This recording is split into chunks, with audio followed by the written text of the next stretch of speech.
Afinal, quem vendeu mais discos no Brasil? Foi a Xuxa, o Padre Marcelo Rossi ou o Roberto Carlos? Nesse vídeo nós vamos passear pela história do mercado fonográfico e relembrar as grandes transformações que ocorreram ao longo dos anos. Xuxa tem um papel importante nessa história. Muito bom estar com você! Quem quer brinquedo? Olá, saudosistas, saudações, bem-vindo à LTV, eu sou o Léo Cordeiro.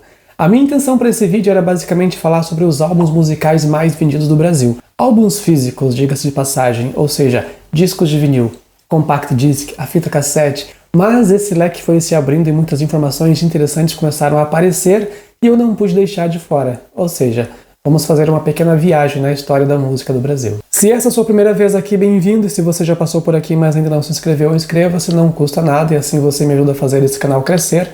O conteúdo deste canal você encontra em outras redes sociais, mas só aqui tem o clube de membros, onde os seguidores VIP recebem o conteúdo com antecedência e vídeos exclusivos também. Eu espero te ver por lá.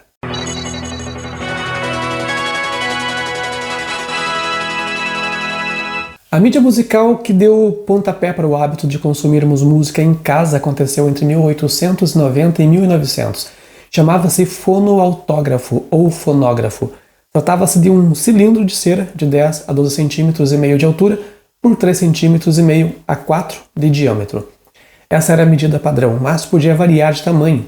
Pesava entre 50 a 100 gramas e tinha capacidade de 2 a 4 minutos de música.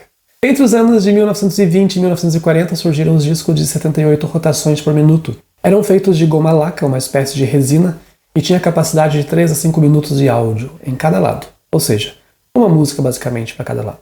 O long play, que ficou conhecido como LP, surgiu em 1948, feito de vinil e com 33 rotações por minuto.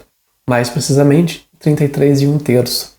Pode comportar várias faixas e tem duração média de 25 minutos por lado. No ano seguinte, em 1949, surgiu o compacto de 45 RPM, mas com apenas uma música por lado.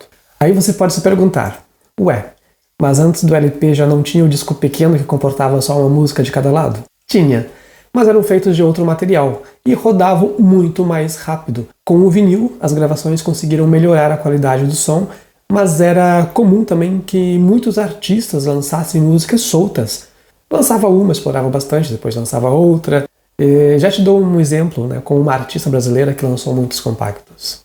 Antes eu preciso falar da fita cassete, que surgiu em 1963, uma fita magnética dentro de uma cassete plástica com duração aproximada de até 45 minutos por lado, ou seja, com capacidade maior do que o disco de vinil. E uma curiosidade, o termo cassete vem do francês, que significa pequena caixa. Então, cassete é a caixa que protege a fita. Essa mídia se tornou bem popular nos anos 70 e 80 pela praticidade de carregar e armazenar, além de oferecer mais versatilidade na maneira de ouvir música.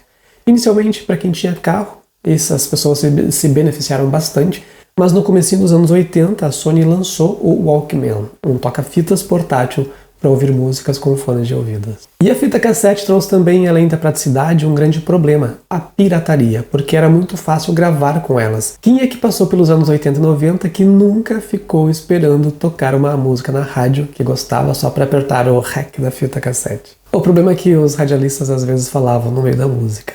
Então algumas pessoas mandavam cartas ou ligavam para pedir música e avisavam, é para gravar.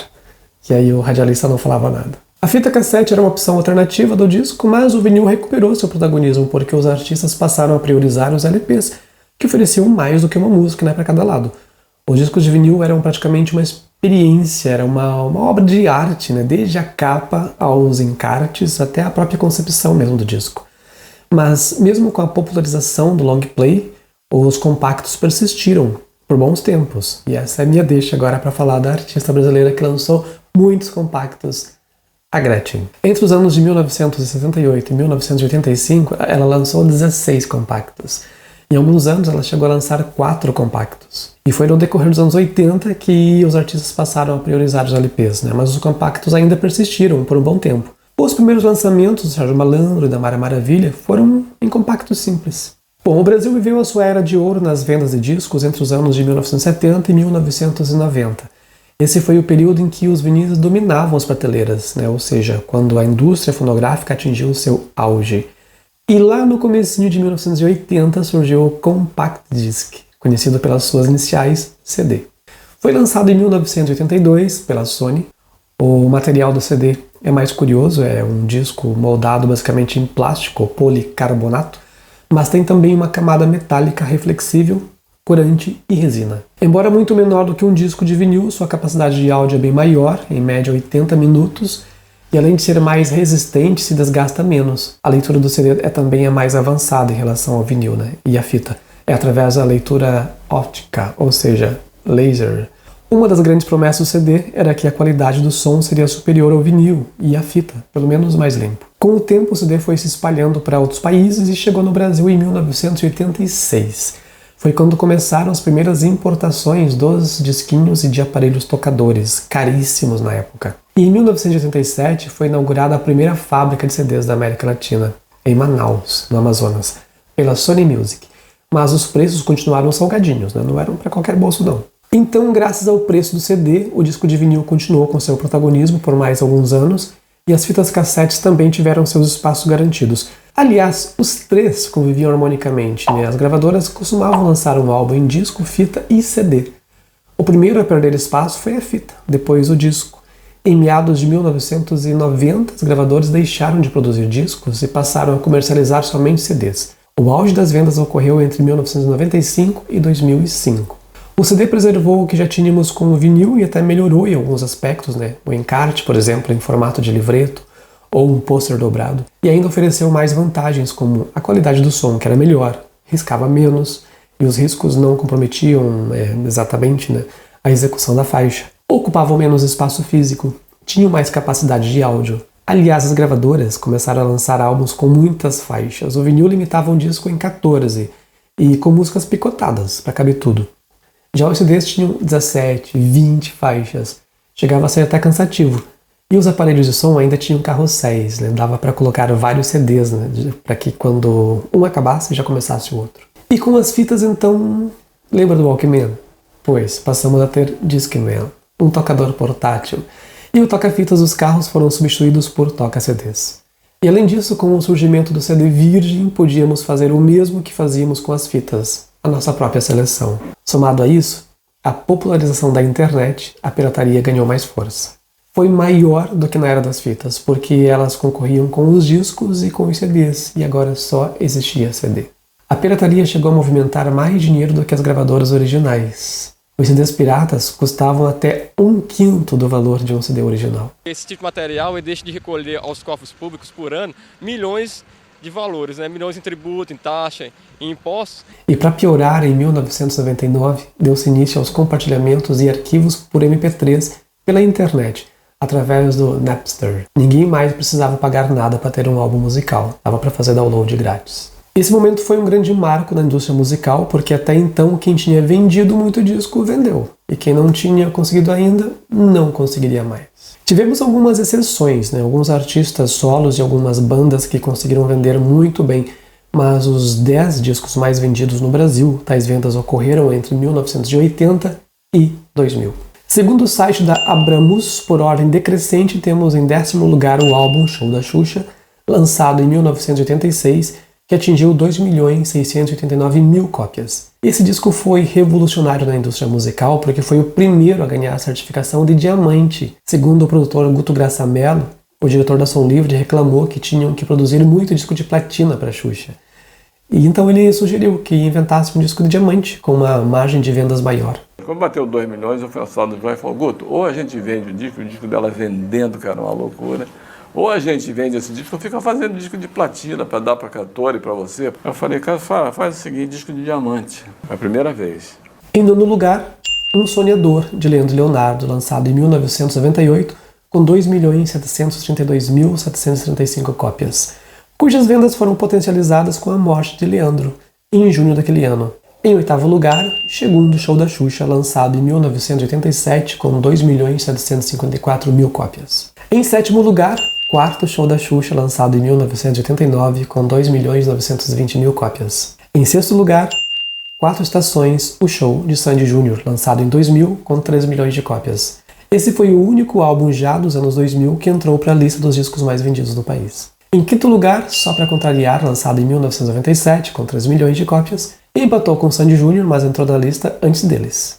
Em quarto lugar, Rádio Pirata ao Vivo, da banda RPM, lançado em 1986, com 3 milhões de cópias. Também a mesma coisa que aconteceu com Sandy Júnior e Só Pra Contrariar, vendeu o mesmo número de álbuns, mas foi lançado antes. Em terceiro lugar, Leandro e Leonardo, lançado em 1990, com 3.145.814 cópias. Esse foi o quinto álbum da dupla. E em segundo lugar, Show da Xuxa 3, lançado em 1988, com 3.216.000 cópias. O álbum se manteve em primeiro lugar por 10 anos, até ser lançado Músicas para Louvar o Senhor, do Padre Marcelo Rossi, em 1998, ocupando o primeiro lugar, com 3.328.468 cópias. Se compararmos essa lista com as informações da Wikipédia com números mais atualizados, a ordem se altera. Aliás, a relação se altera. Em 10º lugar temos Só Pra Contrariar, em 9º lugar Mamonas Assassinas, em 8º lugar o álbum O Canto da Cidade, de Daniela Mercury, Rádio Pirata cai para a 7ª posição, quarto Show da Xuxa sobe para a 6ª e o Show da Xuxa sobe para a 5ª, todos com 3 milhões de cópias. A ordem de classificação se dá pelos anos em que foram lançados, Os que chegaram antes ocuparam as melhores posições. Depois temos em quarto lugar Leandro e Leonardo, lançado em 1990, e em terceiro lugar o segundo Show da Xuxa, ambos com 3.200.000 cópias. O segundo lugar fica com Músicas para Louvar o Senhor, do Padre Marcelo Rossi, que mantém o mesmo número de vendas desde o seu lançamento, e o primeiro lugar volta ao Show da Xuxa 3 com 5 milhões de cópias.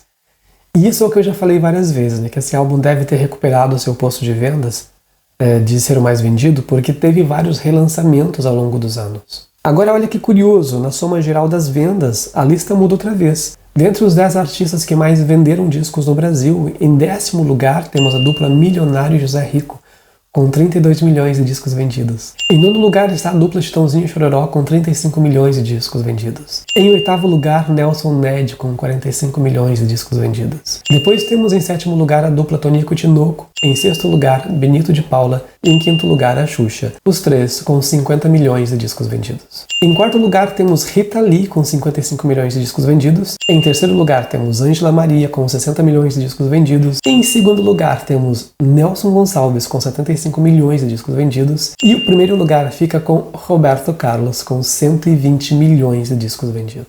A partir do ano 2000, com a queda brusca nas vendas de CDs, os artistas começaram a buscar alternativas. O Lobão assumiu uma postura combativa contra as gravadoras, denunciando a falta de transparência na venda de CDs. Ele afirmava que muitas pressões não eram informadas corretamente aos artistas. E eu já vi um vídeo da Fantine falando que foi questionada sobre os números de vendas do primeiro CD do Ruge, que passou de 1 milhão, mas a questão era que só em São Paulo já tem mais de 10 milhões de pessoas. Então, vendeu só 1 milhão mesmo? Pois, graças ao Lobão, um projeto de lei da deputada Tânia Soares que tornava obrigatória a numeração sequencial de cada exemplar de CD, DVD e livro, foi apresentado com o objetivo de garantir controle preciso das vendas e melhorar o recebimento dos direitos autorais pelos criadores. O projeto enfrentou resistência das gravadoras, mas entrou em vigor em 22 de abril de 2003. Os caras falam assim, você não entende lá de empresariado, Lobão. Você é artista, você tem que entender que para fabricar um disco e botar um número, você triplica o preço do CD. Eu falei assim, eu vou fazer um disco numerado, que vai custar 3 vezes menos que o cara e eu vou esfregar isso na cara dele. O problema é que durante esse processo, em 2001, surgiu o iTunes e a venda digital de música foi legalizada. A partir de 2003 já era permitido comprar música via internet, então em vez de comprar álbuns físicos, o público passou a comprar faixas individuais. Lembra lá do Compacto Simples? Pois, voltamos ao período de vendas de músicas soltas. E em 2006 nasceu o Spotify, que em vez de comprar música, o consumidor passou a pagar pelo acesso. A plataforma oferece uma biblioteca completa. Foi 1 ano depois que surgiu o YouTube, mas o YouTube demorou um pouco mais para disponibilizar a música.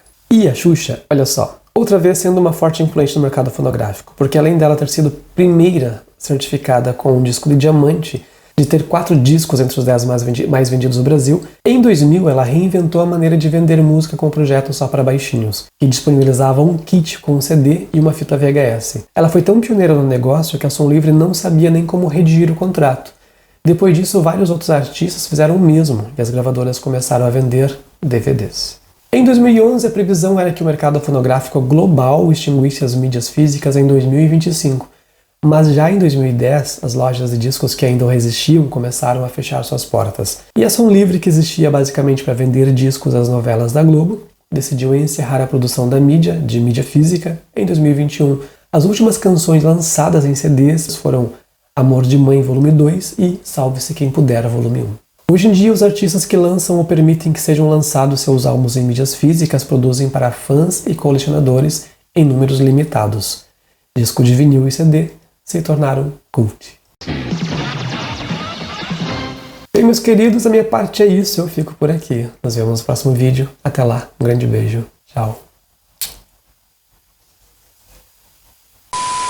Toda vez que o disco atingia uma marca, bateu 100 mil discos. Eu ia na sala do João Araújo, do presidente, e falava, João, 100 mil disco de ouro. Pimba, aí 250, platina, 500, duplo platina, 2 milhões. Quando bateu 2 milhões, eu fui na sala do João e falei, Guto, ou a gente vende esse disco, ou fica fazendo disco de platina para dar para cantor e para você, pô, para com isso, não sei o que e tal.